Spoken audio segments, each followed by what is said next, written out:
Masjidil Haram.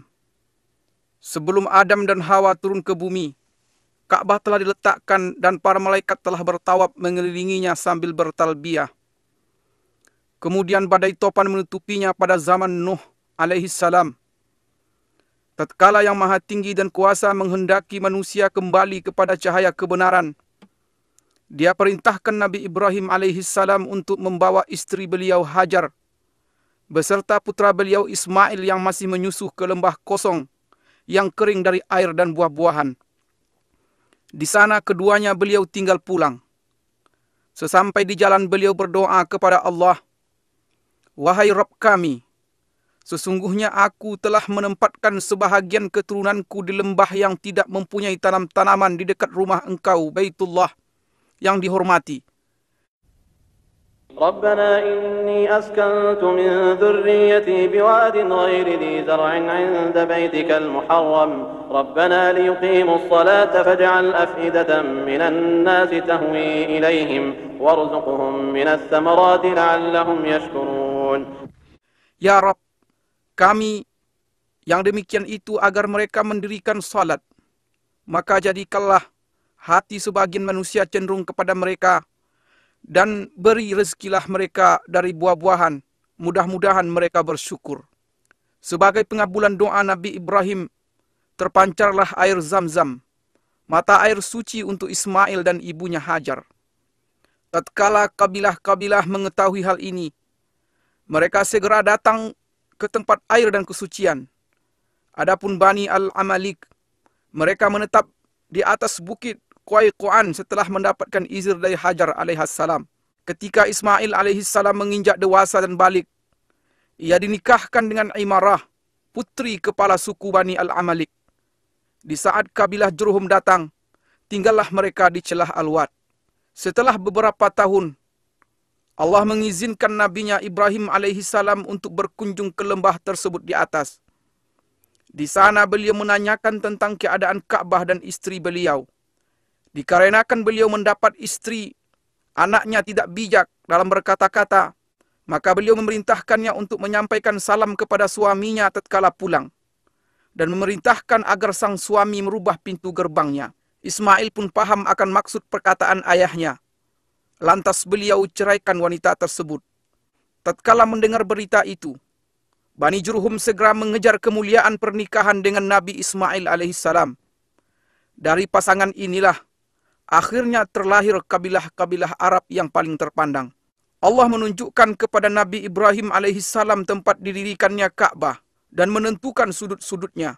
Allah Ta'ala berfirman yang artinya, وَإِذْ بَوَّأْنَا لِإِبْرَاهِيمَ مَكَانَ الْبَيْتِ أَلَّا تُشْرِكْ بِي شَيْئًا وَطَهِّرْ بَيْتِيَ لِلطَّائِفِينَ وَالْقَائِمِينَ وَالرُّكَّعِ السُّجُودِ. Dan ingatlah ketika kami memberikan tempat kepada Ibrahim di tempat Baitullah dengan mengatakan, janganlah kamu menyekutukan sesuatu pun dengan aku, dan sucikanlah rumahku ini bagi orang-orang yang tawaf, orang-orang yang beribadat, serta orang-orang yang rukuk dan sujud. Nabi Ibrahim dan Nabi Ismail alaihimassalam pun segera memperjelas batas-batas Ka'bah, mensucikan tempatnya dan mendirikan bangunan Ka'bah dari sudut Aswad ke rukun Syamali utara, di mana terletak Hajar Aswad sepanjang 32 hasta, dan dari rukun Yamani ke Hajar Aswad sepanjang 20 hasta, dengan tinggi 7 hasta.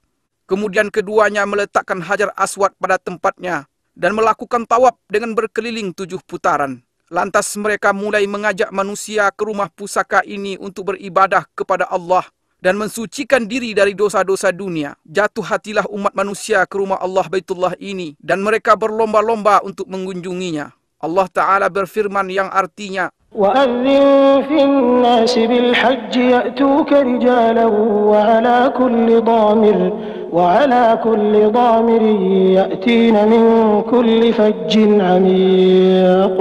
Dan berserulah kepada manusia untuk mengerjakan haji. Niscaya mereka akan datang kepadamu dengan berjalan kaki dan mengendarai unta yang kurus yang datang dari segenap penjuru yang jauh.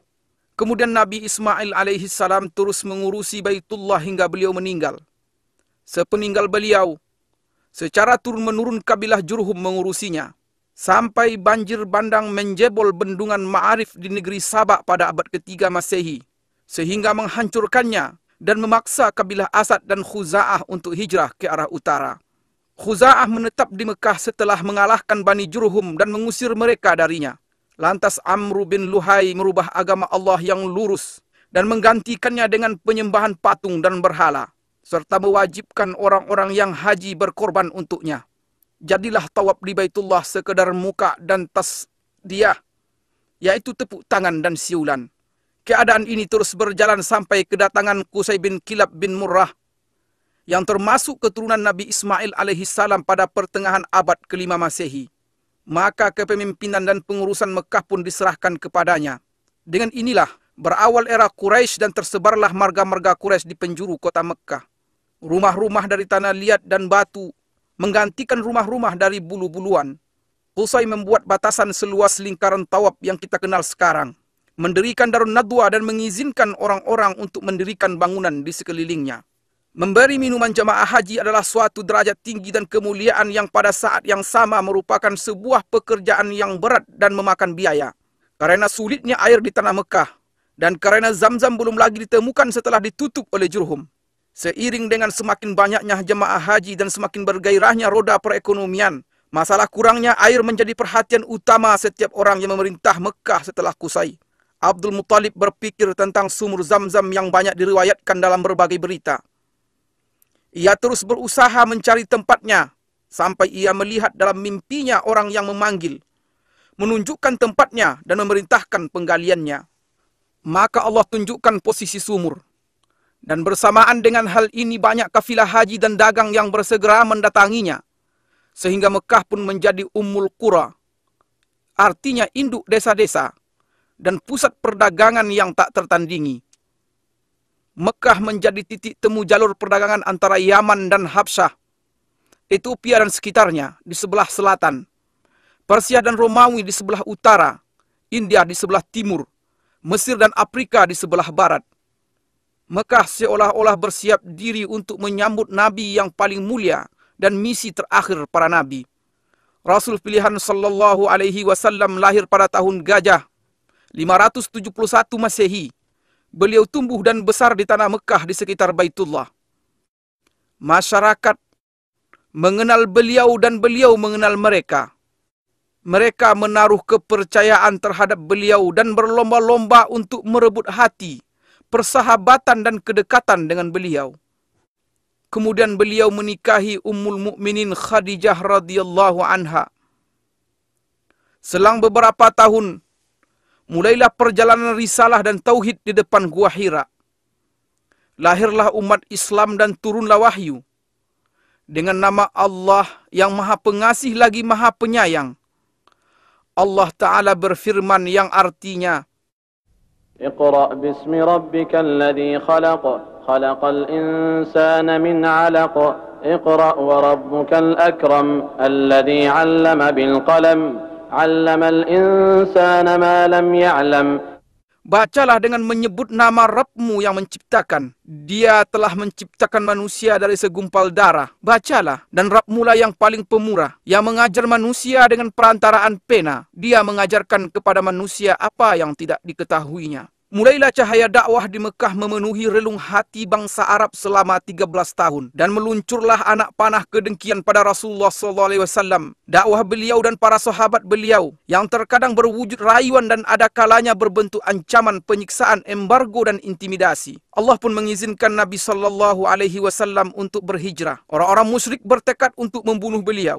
Mereka berkumpul di sekitar Baitullah pada malam hijrah. Mereka membuat tipu daya. Namun Allah juga membuat tipu daya, dan Allah adalah sebaik-baik yang bertipu daya. Allah Subhanahu wa Ta'ala berfirman yang artinya, وَجَعَلْنَا مِنْ بَيْنِ أَيْدِيهِمْ سَدًّا وَمِنْ خَلْفِهِمْ سَدًّا فَأَغْشَيْنَاهُمْ فَهُمْ لَا يُبْصِرُونَ. Dan kami adakan di hadapan mereka dinding, dan di belakang mereka dinding, dan kami tutup mata mereka sehingga mereka tidak dapat melihat. Keluarlah Rasulullah SAW dari Mekah dengan ditemani Abu Bakar As-Siddiq radhiyallahu anhu menuju Yasrib dengan selamat. Meskipun jalan ke Yasrib adalah arah utara, mereka mengambil jalan ke arah selatan Mekah. Di perjalanan, Rasulullah sallallahu alaihi wasallam menoleh ke negeri tempat beliau menghabiskan masa kecil dan awal dakwah beliau sebagai perpisahan dari seorang yang sangat mencintai Baitullah Al-Haram. Kemudian keduanya berjalan bersama sejauh 10 km hingga sampai di Gunung Sur. Lantas naik sampai di Gua Sur untuk istirahat dan bersembunyi. Abu Bakar radhiyallahu anhu sangat mengkhawatirkan nyawa Nabi Muhammad sallallahu alaihi wasallam. Di lain pihak beliau sallallahu alaihi wasallam tidak terbebani dengan hal ini. Beliau berkata, "Wahai Abu Bakar, apa pendapatmu tentang dua orang yang Allah menjadi yang ketiga bagi keduanya?" Allah Ta'ala berfirman yang artinya, إلا تنصروه فقد نصره الله إذ أخرجه الذين كفروا ثاني اثنين إذ هما في الغار إذ يقول لصاحبه لا تحزن إن الله معنا. Jikalau tidak menolongnya, maka sesungguhnya Allah telah menolongnya, yaitu ketika orang-orang kafir musyrikin Mekah mengeluarkannya dari Mekah. Sedang dia salah seorang dari dua orang ketika keduanya berada dalam gua. Di waktu dia berkata kepada temannya, "Janganlah berduka cita, sesungguhnya Allah bersama kita." Wajah Rasulullah sallallahu alaihi wasallam menghilang dari Mekah selama 6 tahun. Akan tetapi kerinduan beliau kepada Baitullah tidak pernah hilang dari hati beliau walaupun sehari pun. Pada suatu hari di tahun 6 Hijriah, beliau keluar bersama 6.500 sahabat dengan maksud umrah. Binatang kurban mereka ada di depan mereka dan mereka tidak membawa senjata selain pedang. Tatkala Quraisy mengetahui kedatangan Rasulullah dan para sahabat beliau, mereka menghalangi dengan 200 pasukan berkuda untuk melarang rombongan Nabi SAW melakukan umrah dan ibadah. Maka Nabi SAW memerintahkan rombongan umrah untuk berputar haluan menuju celah Al-Murad, pintu masuk ke dataran Hudaybiyah di sebelah barat Mekah. Dengan demikian Khalid bin Walid dan pasukan berkudanya tidak bisa melakukan apa yang mereka inginkan. Kemudian Nabi SAW mengirimkan utusan kepada Quraisy untuk meminta agar diizinkan umrah. Utusan ini kembali dengan terlambat dan diisukan bahwa mereka telah dibunuh agar tersebar desas-desus dan kekacauan. Maka di bawah pohon Ar-Ridwan di Hudaybiyah, penyeru kaum muslimin menyerukan kepada baiat Rasulullah SAW untuk memerangi Quraisy. Kala itu, gentarlah Quraisy dan mereka mengumumkan keinginan mereka untuk berdamai dengan kaum muslimin dengan syarat-syarat yang diterima oleh Rasulullah SAW. Akhirnya kaum muslimin pulang dengan perjanjian Hudaybiyah untuk melakukan umrah pada tahun yang akan datang. Pada tahun ke-8 Hijriah, Quraisy melanggar perjanjian. Maka Rasulullah SAW memerintahkan umat Islam untuk berangkat ke Mekah dalam 4 pasukan. 1 pasukan pembuka, 1 pasukan berputar dari arah bawah Mekah di sekitar Jabal Umar. Pasukan ketiga masuk dari arah barat melalui puncak Bukit Uaikan. Dan yang keempat berjalan sejajar dengan Jabal Hindi. Rasulullah SAW memerintahkan pemasangan bendera perang di perbatasan arah depan Masjidil Haram. Akan tetapi penaklukan Mekah berakhir tanpa perang dan Mekah pun kembali aman.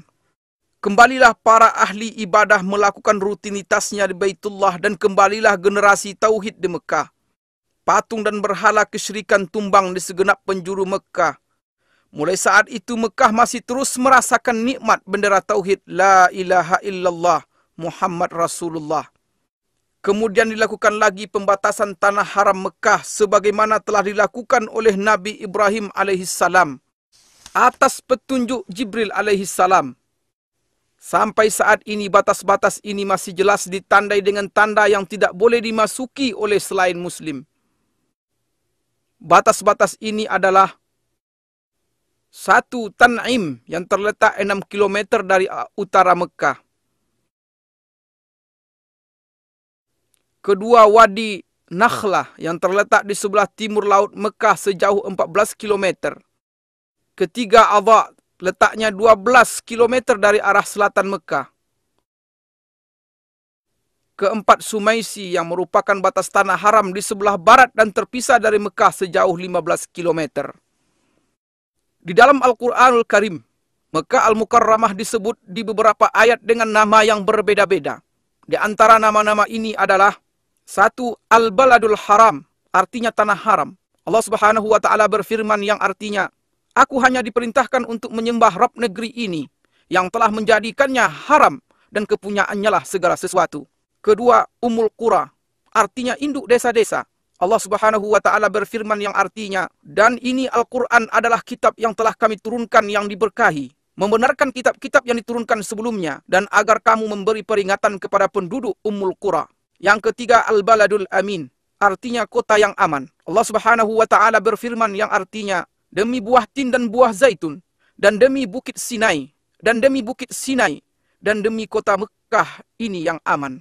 Yang keempat, Ma'ad, artinya tempat kembali. Allah Subhanahu wa taala berfirman yang artinya, sesungguhnya yang mewajibkan atasmu melaksanakan hukum-hukum Al-Quran benar-benar akan mengembalikan kamu ke tempat kembali. Yang kelima, Mekah. Allah Subhanahu wa taala berfirman yang artinya, dan dialah yang menahan tangan mereka dari membinasakan kamu dan menahan tangan kamu dari membinasakan mereka di tengah kota Mekah. Yang keenam, Bakkah. Allah Subhanahu wa taala berfirman yang artinya, sesungguhnya rumah yang mula-mula dibangun untuk tempat beribadah manusia ialah Baitullah yang di Bakkah, yang diberkahi dan menjadi petunjuk bagi semua manusia. Mekah pada awal era Saudi adalah percontohan untuk seni penataan kota di mana gang-gangnya yang sempit bertemu di Masjidil Haram, yang merupakan jantung dan ruhnya. Orang yang memperhatikan bisa dengan mudah menemukan pengaruh faktor cuaca terhadap penampilan Mekah Al-Mukarramah, dan bentuknya yang sesuai dengan bentuk lembah serta lereng gunung yang berdiri di atasnya, yang merupakan perpanjangan dari lembah Ibrahim, Tua, Fatah, dan bagian atas dari Wadi Muhassir. Kemudian, hubungan langsung antara cuaca dan arsitektur bangunan di Mekah tampak dengan jelas. Udara Mekah panas dan kering di sebagian besar musim. Derajat panasnya berkisar antara 30 hingga 45 derajat. Karenanya, jalan-jalan dibuat sempit meskipun gedung-gedungnya menjulang tinggi, agar orang-orang bisa berlindung di balik bayang-bayangnya sepanjang hari. Perluasan pertama Masjidil Haram dilakukan oleh Khalifah Umar bin Khattab pada tahun 17 Hijriah. Selanjutnya Utsman bin Affan pada tahun 18 Hijriah. Kemudian berturut-turut berbagai perluasan dan renovasi pada zaman yang berbeda-beda oleh Banu Umayyah, Bani Abbasiyah, Turki Utsmani, dan dinasti Saudi. Perluasan Saudi yang diumumkan oleh Raja Abdul Aziz Al Saud pada tahun 1368 Hijriah adalah peristiwa terpenting selama ini, karena berlangsung selama 20 tahun dan luas Masjidil Haram bertambah menjadi 160.000 meter persegi setelah sebelumnya tidak melebihi 19.000 meter persegi. Masjid terdiri dari 2 lantai yang dilapisi marmer luar dalam. Semua bagian perluasan Turki Utsmani yang lama direnovasi dan disatukan dengan perluasan yang baru. Lingkaran tawaf diperluas sebesar 300% dari luasnya yang lama, dan dilapisi dengan marmer putih yang tidak menyerap panas. Pintu-pintu masuk sumur Zam-Zam dipindahkan, dan pintu Ka'bah yang mulia diganti dengan pintu berlapiskan emas murni yang beratnya mencapai 286 kg. Perluasan juga mencakup Mas'a di antara Safa dan Marwah yang dibangun 2 tingkat. Pelayan 2 Tanah Haram Raja Fahad bin Abdul Aziz menambahkan beberapa tambahan penting dalam perluasan ini, yang mencakup pembangunan 6 jembatan di Mas'a dan sejumlah tangga listrik bergerak yang digunakan untuk naik ke tingkat atas. Juga perbaikan bagian atas masjid agar bisa digunakan untuk sholat dalam keadaan darurat. Pada masa ini, di mana jumlah umat Islam mencapai 1 miliar jiwa dan transportasi begitu mudah bagi jutaan di antara mereka, perluasan Masjidil Haram dan Masjid Nabawi memiliki arti penting yang tidak ada tandingannya sepanjang sejarah. Perluasan yang dilakukan pelayan 2 Tanah Haram Raja Fahad bin Abdul Aziz adalah jawaban langsung dalam menyambut jumlah jamaah haji yang terus bertambah. Maka pada tanggal 2 Safar 1409 Hijriah, pelayan 2 Tanah Haram meletakkan batu pertama proyek perluasan Masjidil Haram di Mekah Al-Mukarramah dengan anggaran sebesar 6,8 miliar rial Saudi dan mencakup halaman Suq Saghir, yaitu pasar kecil di sebelah barat masjid. Desainnya dibuat melengkapi masjid yang sekarang dari segi eksterior dan bentuk arsitektur secara umum. Bangunan perluasan ini meliputi 1 pintu gerbang utama, 14 pintu kecil ditambah pintu-pintu masuk yang ada sekarang. Juga 2 buah menara setinggi 180 meter yang desainnya menyerupai 7 menara yang lain. Ditambah lagi pembangunan 2 bangunan untuk eskalator.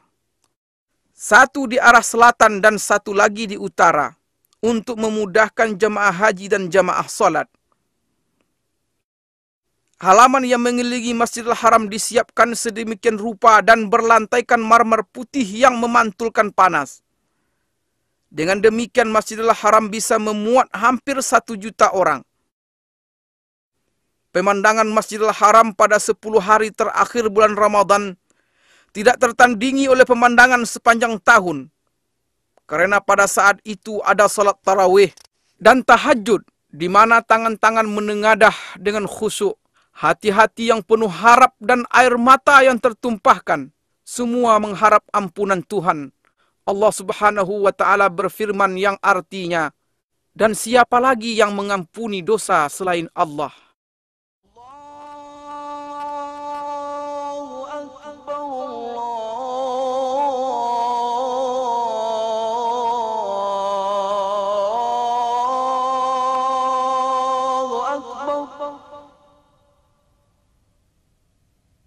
أشهد أن لا إله إلا الله.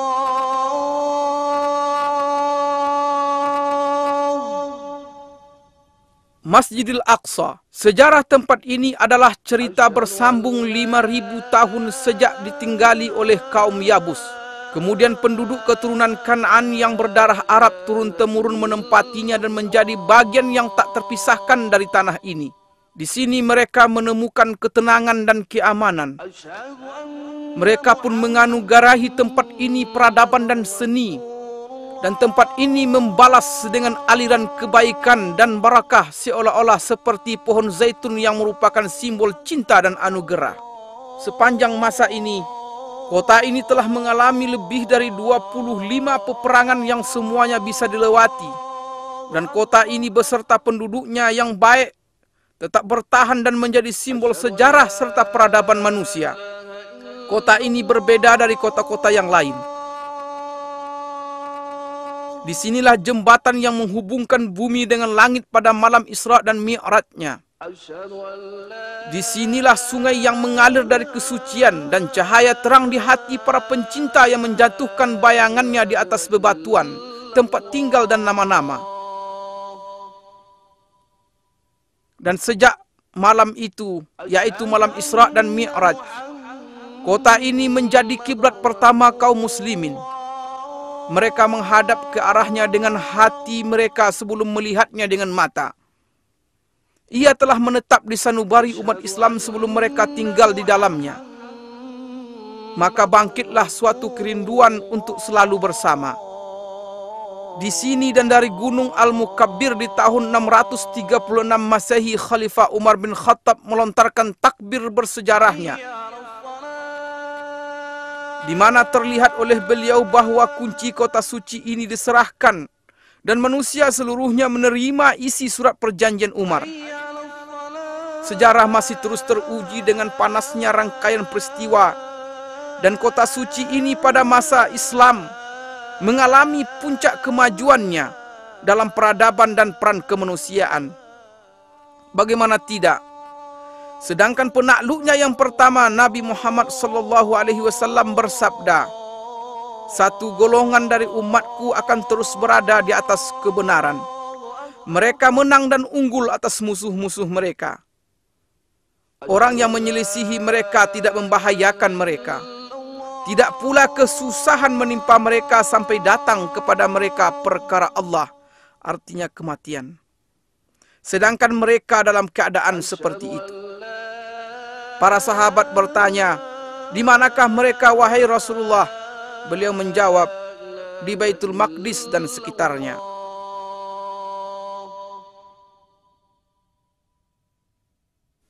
Al-Aqsa atau Tanah Kudus yang mulia, luasnya mencapai 146, dan ini mencakup semua bagian yang terletak di dalam pagar Masjidil Aqsa yang diberkahi. Di dalamnya terdapat banyak jalanan dan tenda-tenda yang didirikan oleh para raja dan gubernur, serta banyak jalan air, dan yang paling terkenal jalan air Qaitbay, serta lebih dari 25 sumur air tawar. Ini adalah Masjidil Aqsa yang dirancang oleh Khalifah Umar bin Khattab.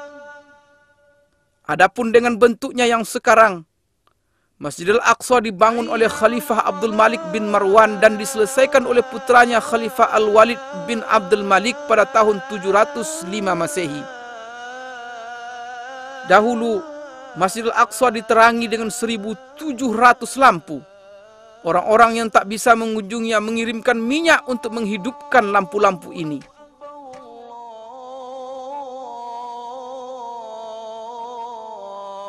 Di tempat ini terdapat kubah-kubah indah yang mendunia, yaitu Masjid Qubbatus Sakhra yang disepakati oleh semua ahli sejarah sebagai bangunan paling indah di atas muka bumi.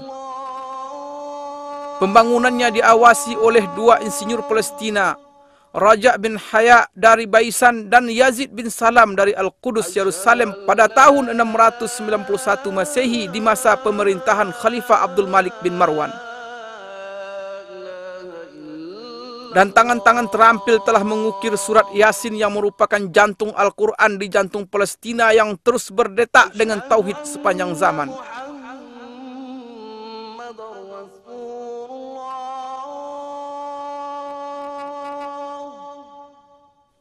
Masjidil Aqsa memiliki 10 pintu. Dan kota Al-Qudus yang sekarang disebut dengan Al-Baldah Al-Qadimah, artinya kota lama, memiliki 7 pintu. Ini di luar beberapa pintu masjid dan pintu kota yang ditutup.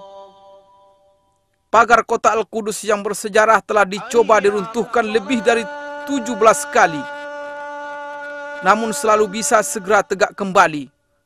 Renovasi terakhir dilakukan pada masa Sultan Sulaiman Al-Qanuni di tahun 1536 Masehi.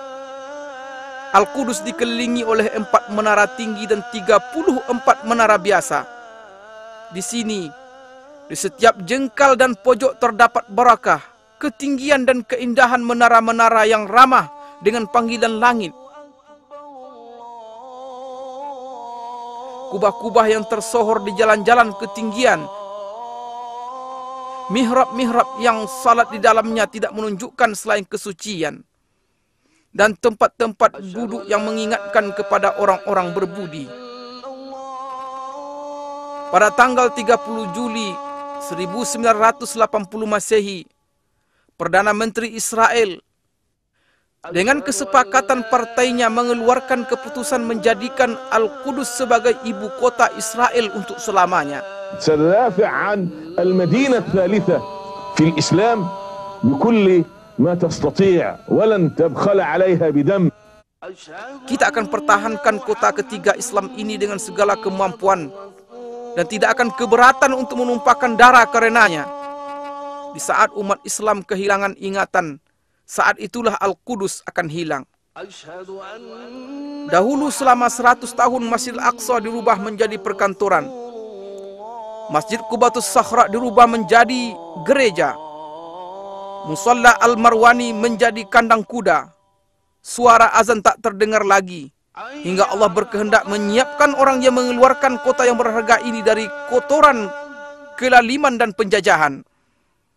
Datanglah Salahuddin Al-Ayyubi memasuki Al-Qudus setelah perang Hittin pada tahun 1187 Masehi dengan mengangkat bendera tauhid untuk bersujud, dan bersujud bersamanya pasukan penakluk yang berjaya mengalahkan berbagai rintangan yang telah menghalangi junjungan kita Nabi Muhammad SAW dan kejayaan beliau.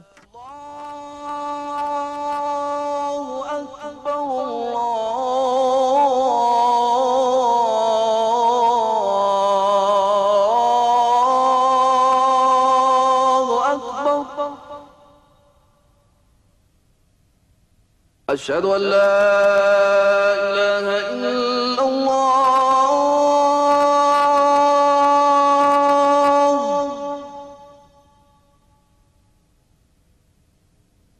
أشهد أن لا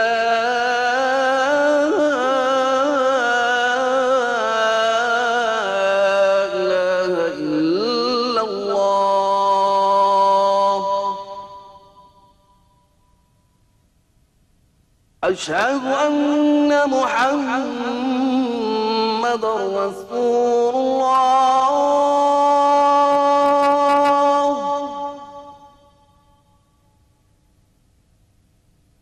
أشهد أن محمد رسول الله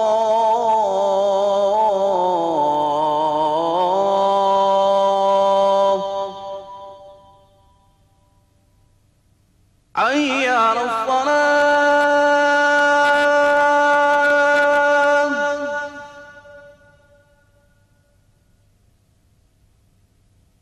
حي على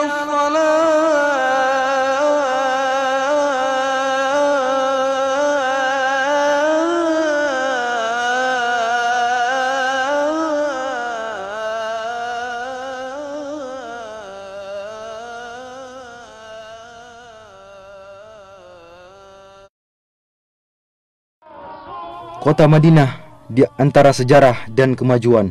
Selamat datang di kota Madinah Munawwarah, tempat kembalinya keimanan dan tempat tinggal Rasulullah sallallahu alaihi wasallam. Selamat datang di kota Madinah bersama kilauan perkembangan dan kemajuan yang ada di dalamnya. Kita akan membaca perjalanan sejarah kota Madinah dimulai dari zaman dahulu kala sampai zaman yang terang yang menyinari dunia. Nun jauh di sana, di masa generasi keempat dari keturunan Rasulullah Nuh alaihi salam, sebuah gerombolan dari negeri Babil keluar untuk mencari tempat pemukiman baru, yang pada akhirnya mereka mendapatkan sebuah lahan subur yang terlindung oleh gunung-gunung dan bebatuan gunung berapi yang ada di sekitarnya. Kemudian mereka menetap di tempat itu. Kemudian mereka membangun sebuah perkampungan kecil yang dinamakan dengan nama pemimpin mereka, Yathrib. Maka berkembanglah Yathrib.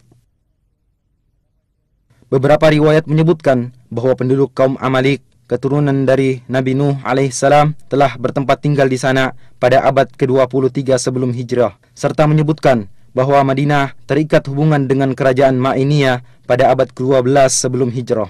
Beberapa relief yang berhasil ditemukan menunjukkan bahwa pada abad ke-11 sebelum hijrah, Yathrib selama 10 tahun berada di bawah kekuasaan Raja Babylon Nabonid yang bertempat tinggal di Taima.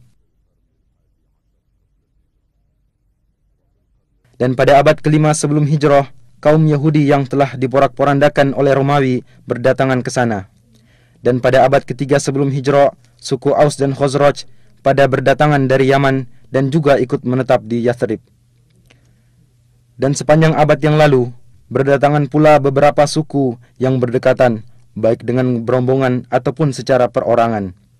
Maka terbentuklah sebuah masyarakat yang beraneka ragam, sebuah masyarakat petani yang ulet. Perkebunan kurma, ladang sayuran, dan buah-buahan mulai tersebar di seluruh penjuru Yathrib.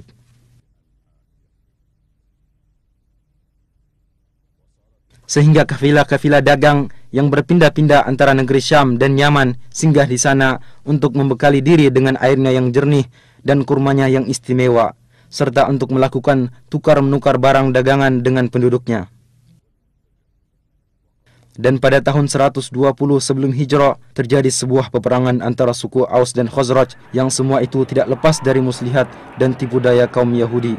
Peperangan yang terjadi berkali-kali yang dikobarkan oleh rasa iri dan dendam menjadikan kehidupan menjadi kacau dan menyebabkan kebanyakan orang merasa jemu dengan keadaan yang ada, sehingga mereka dengan penuh rasa sabar menunggu terjadinya sebuah perubahan. Benih jalan keluar dan perubahan mulai muncul pada tahun ketiga sebelum hijrah, ketika pada musim haji beberapa orang dari suku Khazraj bertemu dengan Rasulullah sallallahu alaihi wasallam. Kemudian beliau sallallahu alaihi wasallam mendakwai mereka untuk memeluk agama Islam dan membacakan beberapa ayat-ayat Al-Qur'an kepada mereka. Akhirnya sebagian mereka mengatakan kepada sebagian yang lainnya, "Wahai kaumku, ketahuilah demi Allah, sungguh dia adalah nabi yang dijanjikan oleh orang-orang Yahudi dan jangan sampai mereka mendahului kalian kepadanya." Kemudian mereka berkata kepada Rasulullah sallallahu alaihi wasallam, "Kami tinggalkan kaum kami dan di antara mereka sedang terjadi permusuhan dan perpecahan yang sangat dahsyat. Mudah-mudahan Allah Subhanahu wa taala denganmu mempersatukan mereka." Kemudian mereka kembali ke kota Yathrib dalam keadaan beriman. Pada tahun berikutnya, 10 orang dari suku Khazraj dan 2 orang dari suku Aus berjumpa dengan Rasulullah sallallahu alaihi wasallam. Kemudian mereka menyatakan keislaman dan membaiat Rasulullah baiat Aqabah pertama. Rasulullah sallallahu alaihi wasallam mengutus Mus'ab ibnu Umair bersama mereka untuk mendakwai penduduk Yathrib baik di rumah-rumah mereka atau di perkebunan untuk memeluk agama Islam. Dan akhirnya berkat usahanya sebagian mereka mendapatkan hidayah, di antaranya sebagian pemimpin suku Aus dan Khazraj. Pada musim haji berikutnya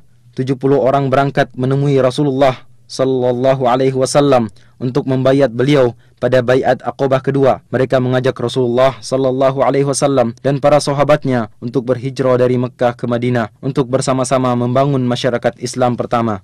Kemudian kaum muslimin mulai berhijrah menuju kota Madinah. Berikutnya Rasulullah sallallahu alaihi wasallam dan sahabatnya Abu Bakar As-Siddiq berangkat berhijrah, yang mana beliau bagaikan bulan purnama yang datang menerangi kota Madinah.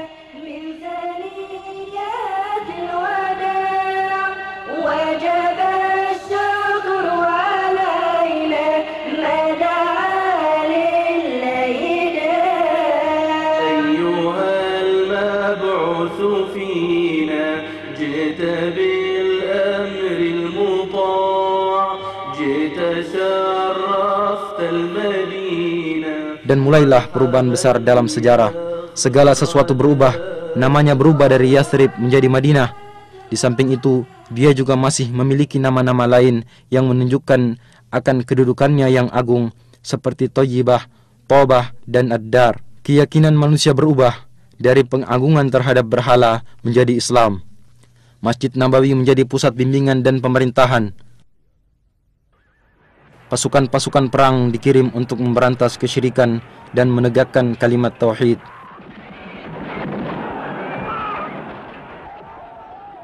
Pada tahun kedua Hijriah, di tempat sejauh 160 km dari kota Madinah, terjadi perang Badar. Kaum musyrikin berhasil dikalahkan, bahkan pembesar dan pemimpin mereka terbunuh, sehingga menimbulkan niat dari mereka untuk membalas dendam. Dan pada bulan Syawal tahun ketiga Hijriah, mereka menuju ke kota Madinah. Kedua belah pihak bertempur di bawah gunung Uhud. Kaum muslimin berperang dengan gagah berani. 70 orang dari mereka gugur syahid, di antaranya Hamzah paman Rasulullah sallallahu alaihi wasallam, dan akhirnya kaum musyrikin mundur dan kembali ke kota Mekkah. Dan pengiriman pasukan dan peperangan yang terus-menerus menyebabkan kaum musyrikin tersakiti, sehingga suku Quraisy bersekutu dengan suku musyrikin lainnya, dan pada tahun kelima Hijriah mereka kembali berangkat menuju ke kota Madinah dengan harapan mampu menghancurkan masyarakat Islam.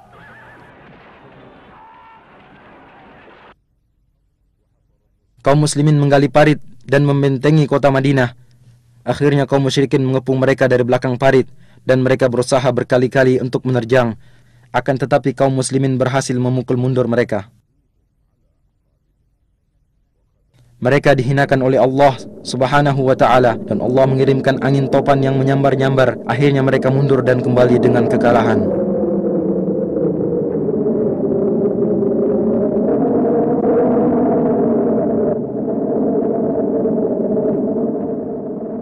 Sepanjang masa Nabi sallallahu alaihi wasallam, kemudian zaman Khulafaur Rasyidin, Madinah merupakan ibu kota negara Islam yang luas. Kaum muslimin datang berduyun-duyun ke kota Madinah untuk bertemu dengan Rasulullah sallallahu alaihi wasallam dan para Khulafaur Rasyidin setelah beliau, serta menunaikan solat di Masjid Nabawi.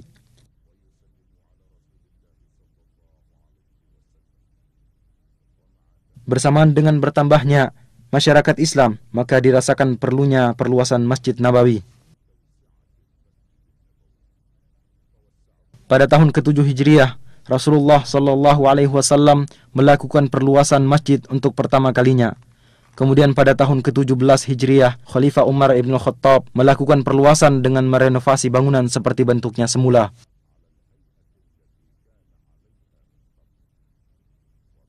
Pada tahun 30 Hijriah, Khalifah Uthman ibn Affan merenovasi bangunan dengan menggunakan batu berukir dan memperluas areal masjid. Dan di Masjid Nabawi diatur pasukan-pasukan untuk berdakwah dan membuka wilayah. Maka agama Allah menyebar di segenap penjuru Jazirah Arab dan di Syam, Irak, Mesir, serta bagian utara benua Afrika.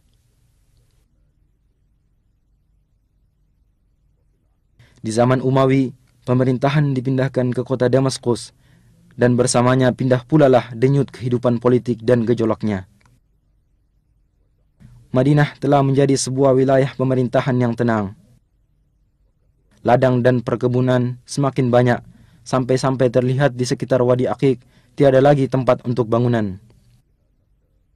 Keadaan terus berjalan seperti ini sampai pertengahan dinasti Abbasiyah, di mana pada permulaannya muncul Imam Malik ibnu Anas rahimahullah. Kemudian banyak orang dari berbagai penjuru datang untuk belajar di majelisnya, di antaranya Imam Asy-Syafi'i rahimahullahu ta'ala.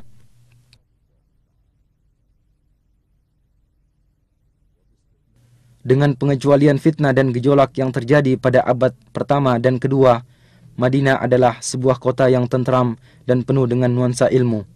Kaum muslimin berbondong-bondong datang ke kota Madinah untuk menunaikan solat di Masjid Nabawi.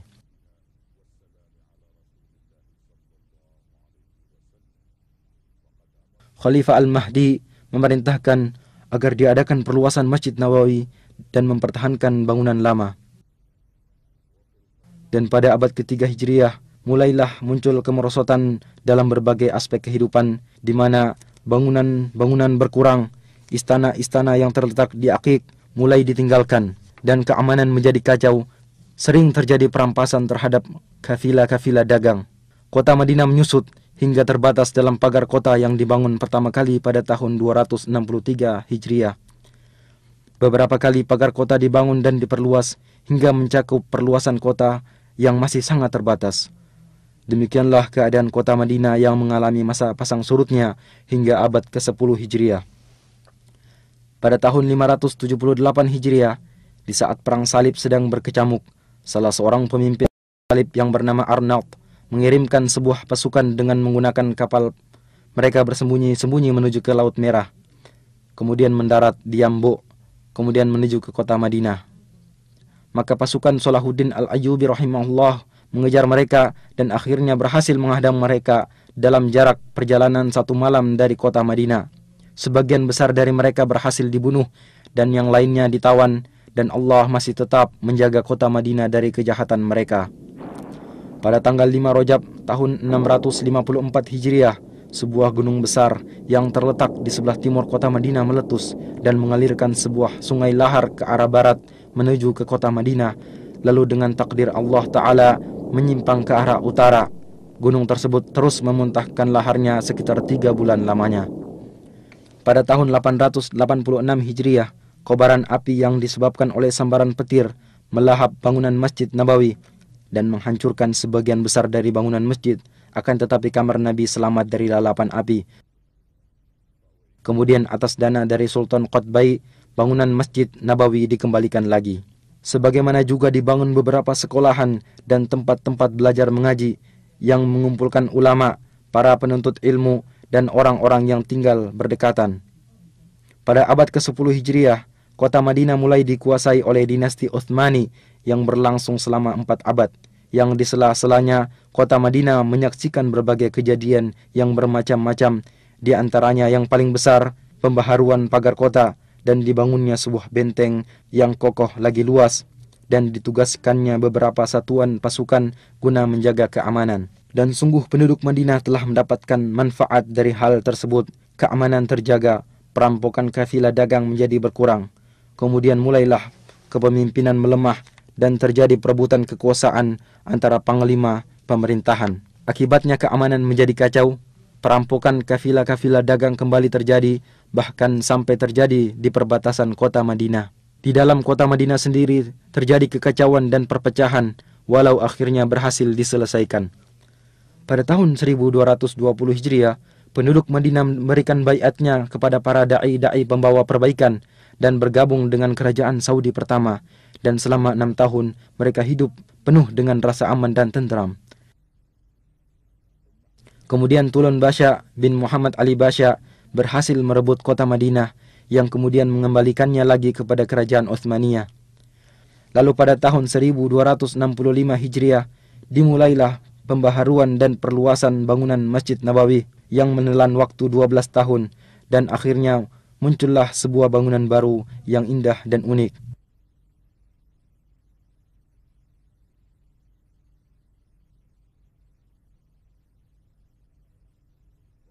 Pada tahun 1318 Hijriah, kota Madinah dihubungkan dengan kota Istanbul melalui sebuah stasiun radio yang besar dan kuat, serta mampu berhubungan dengan stasiun-stasiun radio lainnya.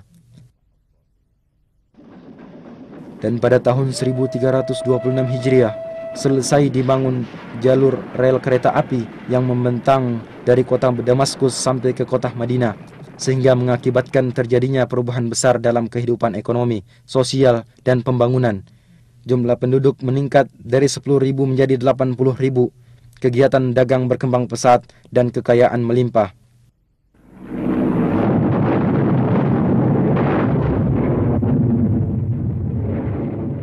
Akan tetapi pada tahun 1334 Hijriah, mulailah saat-saat yang berat dan keras dari perjalanan kota Madinah Munawwarah, dikarenakan mulainya Perang Dunia Pertama. Pemimpin pasukan Utsmaniyah Fakhri Basha mengerahkan pasukan dalam jumlah besar di dalam kota Madinah dan di sekitarnya, serta membangun benteng-benteng di sekelilingnya. Pasukan Asy-Syarif Hussein beserta sekutunya mengadakan perlawanan guna menguasai kota Madinah dan membujuk penduduk Madinah untuk keluar dari Madinah, dan sebagian besar dari yang tersisa dipaksa untuk berhijrah, sehingga rumah-rumah dan perkampungan menjadi kosong dari penghuninya. Selama 3 tahun, orang-orang yang masih menetap tinggal di dalamnya diblokade, sehingga mereka mengalami kelaparan dan kekurangan pangan. Penderitaan ini berhenti dengan runtuhnya dinasti Utsmaniyah dan keluarnya pasukan Utsmaniyah dari kota Madinah pada tahun 1337 Hijriah. Dan orang-orang Bani Hashim menerima tampuk kepemimpinan atas kota Madinah. Maka selang beberapa waktu, kota Madinah kembali memulai sebagian gerak kehidupannya. Madinah menjadi sebuah negeri yang kecil, penduduknya tidak lebih dari 15.000 jiwa. Kemudian muncul kembali kekacauan dan perpecahan, serta kepemimpinan mulai melemah, terutama setelah terjadi bentrokan antara orang-orang Bani Hashim dengan pasukan kerajaan Saudi di tempat yang jaraknya tidak seberapa jauh dari kota Madinah. Jalan satu-satunya untuk keluar dari penderitaan adalah jalan At-Tauhid, jalan yang dipimpin oleh Raja Abdul Aziz Ibnu Abdurrahman Ali Saud, serta menyatukan kekuatan negeri yang terpisah-pisah di bawah sebuah kerajaan yang besar dan kuat. Dan pada tanggal 19 bulan Jumadil Ula tahun 1344 Hijriah, utusan dari kota Madinah mengumandangkan baiat kepada Raja Abdul Aziz. Maka ini adalah titik awal dari perjalanan baru dan kejayaan dari sejarah kota Al-Madinah Al-Munawwarah zaman sekarang, masa-masa tentram, kemajuan serta keberhasilan.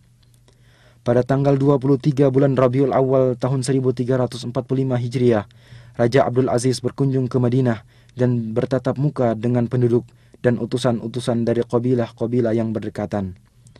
Dan pada tahun 1370 Hijriah, Raja Abdul Aziz memerintahkan untuk diadakan perluasan Saudi pertama. Maka dibelilah tanah-tanah di sekitar masjid dan serambi bagian utara dihancurkan. Kemudian dibangun kembali dan masjid diperluas lebih dari 6.000 meter persegi.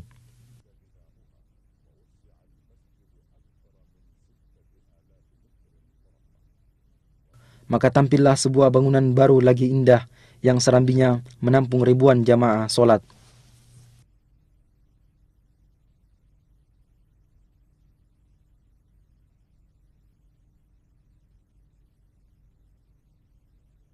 Pembangunan mencakup areal yang luas, sehingga luas kota Madinah menjadi berlipat ganda. Tempat-tempat pendidikan pada berbagai jenjang bertambah jumlahnya. Dan pada tahun 1381 Hijriah, dibukalah Universitas Islam Madinah dan mulai menerima anak-anak berbagai negeri Islam dalam jumlah yang cukup banyak guna belajar ilmu-ilmu Islam dan bahasa Arab di sana. Sebagaimana dibukanya cabang-cabang dan fakultas-fakultas di bawah Universitas Raja Abdul Aziz dan Universitas Islam Raja Muhammad Ibnu Saud. Dan di Madinah diterbitkan sebuah majalah untuk pengetahuan umum yang bernama Al-Manhal. Kemudian diikuti oleh harian Al-Madinah Al-Munawwarah dan gerakan menuju pengetahuan umum berkembang pesat. Pada 10 tahun pertama dari abad ke-15 Hijriah, Madinah mengalami perubahan kemajuan yang sangat besar pada segala aspek. Khadimul Haramain Asy-Syarifain Raja Fahd memerintahkan untuk dibentuk sebuah tim khusus yang terdiri dari beberapa menteri guna pembangunan dan pengembangan kota Madinah. Maka pada saat-saat itulah pembangunan mengalami loncatan pesat dan dimulailah proyek-proyek besar, dan di antara yang paling penting, proyek perluasan Masjid Nabawi dan proyek pengembangan pusat perkotaan.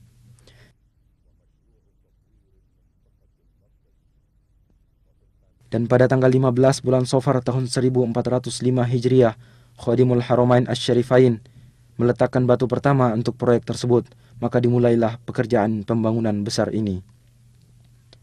Satu daerah pemukiman penduduk yang berada di sekitar masjid dibebaskan dan para pemilik gedung-gedung diberikan uang ganti rugi dengan penuh, bangunan-bangunannya dimusnahkan. Lalu mulailah penggalian pondasi yang dalam dan pemancangan tiang-tiang besar, yang akhirnya sedikit demi sedikit pembangunan masjid ini dapat diselesaikan. Selama 9 tahun, pekerjaan berjalan siang dan malam, tanpa harus mengganggu pelaksanaan ibadah solat di Masjid Nabawi tersebut. Dan bimbingan serta pengawasan dari Pangeran Abdul Majid Ibnu Abdul Aziz, Gubernur Madinah, memiliki peranan besar dalam pelaksanaan proyek ini secara mendetail. Akhirnya pembangunan selesai dan diresmikan oleh Khadimul Haramain Raja Fahad Ibnu Abdul Aziz pada tahun 1414 Hijriah. Bentuk pembangunan baru ini adalah dengan memperluas bangunan lama sebesar 73.000 meter persegi.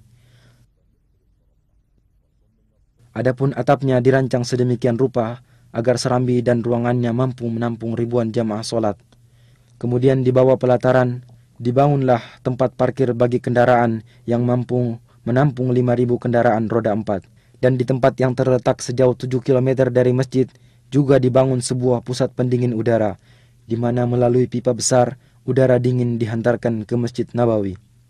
Sungguh Masjid Nabawi telah menjadi sebuah bangunan yang istimewa, di mana di dalamnya para peziarah akan menikmati saat-saat beribadah yang tenang dan menyenangkan. ذلك فضل الله يؤتيه من يشاء والله ذو الفضل العظيم. Sebuah proyek besar lain, yaitu proyek pengembangan pusat kota, mengiringi perluasan Masjid Nabawi ini. Proyek ini dirancang dengan cermat dan terpadu, dan luasnya mencakup 2,5 juta meter persegi, separuhnya untuk bangunan dan separuh lainnya untuk pertamanan, jalan, trotoar, kuburan baki, dan tempat-tempat pelayanan. Dan dengan cepat telah bermunculan pula komplek-komplek besar untuk perumahan dan pertokoan yang masing-masing bangunan terdiri dari ratusan apartemen dan kamar penginapan serta ratusan pertokoan yang dibangun dengan desain terbaru. Demikianlah seakan-akan sebuah kota yang dibangun dengan rancangan arsitek dan peralatan modern mengitari Masjid Nabawi. Setiap orang akan merasakan kehidupan yang menyenangkan dan pelayanan yang lengkap.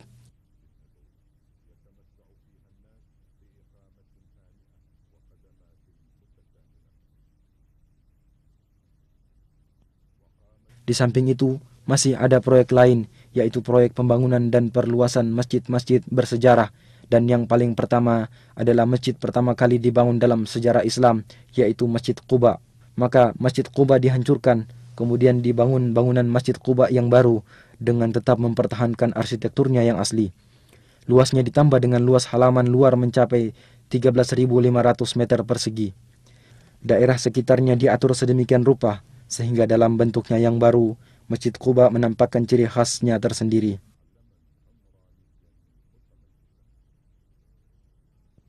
مسجد أسس على التقوى من أول يوم أحق أن تقوم فيه رجال يحبون أن يتطهروا والله يحب المطهرين. Dan di pintu gerbang masuk kota Madinah, tepatnya di daerah Dzul Khulaifah, terletak sebuah masjid kecil tua dan bersejarah, yaitu Masjid Miqat, tempat orang yang hendak haji atau umroh berihram. Khadimul Haramain Asy-Syarifain memerintahkan agar masjid tersebut diperbaharui dan diperluas.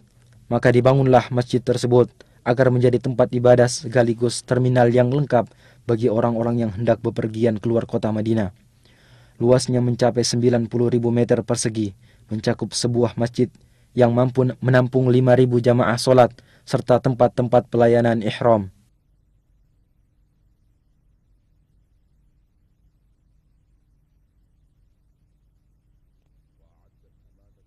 Dinas Tata Kota Madinah membuat perencanaan kota yang membagi kota atas 3 lapis lingkaran. Pada setiap perkampungan dibangun taman-taman agar Madinah tetap subur dan hijau. Keanggunan model yang melengkapi keagungan isi akan semakin menampakkan norma-norma keimanan yang diemban oleh kota ini sepanjang sejarah.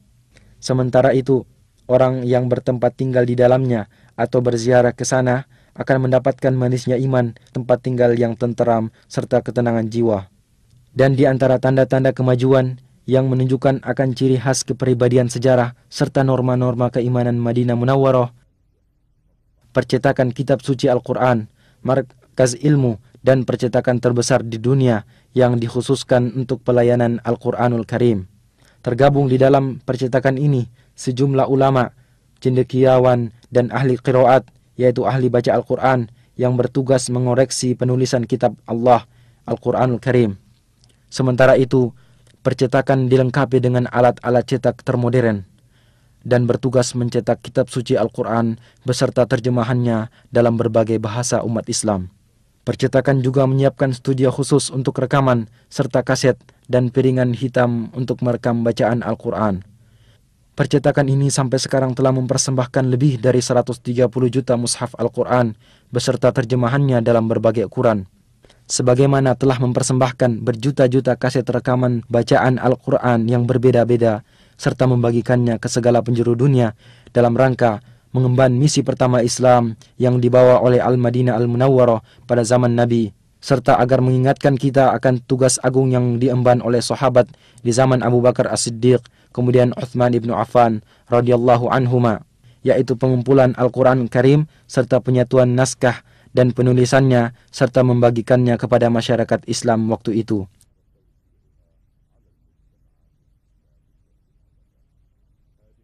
Ini semua adalah tanda-tanda dari kepribadian Al-Madinah Al-Munawwarah agar selalu mengemban kehormatan ini, kehormatan melayani kitab Allah Ta'ala, agar kecintaan terhadap kota Madinah selalu berada dalam sanubari setiap muslim sebagai realisasi atas doa Rasulullah sallallahu alaihi wasallam, "Ya Allah, jadikanlah kami cinta terhadap Madinah sebagaimana cinta kami terhadap Makkah atau lebih. Ya Allah, berikanlah keberkahan pada kota Madinah kami, dan semoga Allah selalu melimpahkan solawat dan salamnya atas Nabi Muhammad, keluarga dan sahabat-sahabatnya."